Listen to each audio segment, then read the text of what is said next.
তো কালকে যেমনি বলেছিলাম আজকে পনিরের রেসিপিটা শেয়ার করব, নিরামিষ পনির। তো পনিরটাকে কিউব কিউব করে কেটে তারপরে নুন আর রেড চিলি পাউডার দিয়ে জিনিসটাকে একটু ফ্রাই করলাম, মানে হালকা ফ্রাই।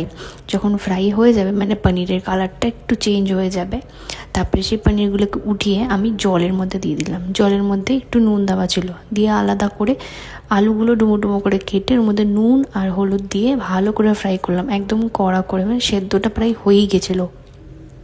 তারপরে তেলের মধ্যে টমেটো আর কাঁচা লঙ্কা দিয়ে দিলাম, তারপরে ওর মধ্যে আদা বাটাটা দিলাম, মানে এটা ঘষাই ছিল। তারপরে নুন, হলুদ, রেড চিলি পাউডার, একটু জিরে গুঁড়ো, আর তারপরে এখানে না একটা মশলা অ্যাড করলাম, রেস্টুরেন্ট ম্যাজিক বলে।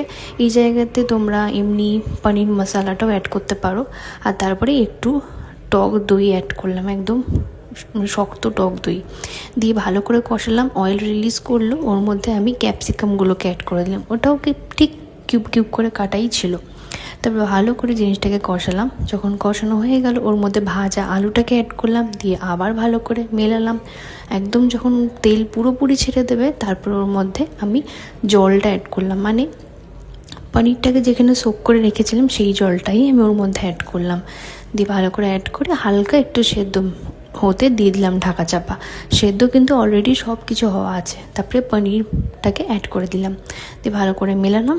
লাস্টে গরম মশলার গুঁড়োটা দিয়ে নামিয়ে দিলাম।